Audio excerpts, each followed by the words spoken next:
ఆగు, ఈ వాచ్ బాగుంది. ఎక్కడ తీసుకున్నావు? షాప్లో వదిలే. అవునా, మంచిగా ఉంది. షర్ట్ కూడా బాగుంది. ఎలా తీసుకున్నావు? ఇది కూడా షాపులో.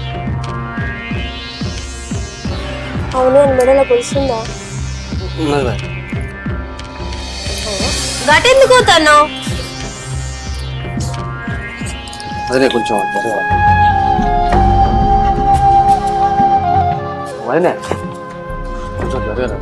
ఆగు, నేనేం చెప్తానా? ఇవి యూత్ అన్న ఎక్కడ తీసుకున్నావా అని ఎందుకు అంతగానో సిగ్గుపడబడుతుంది? అంటే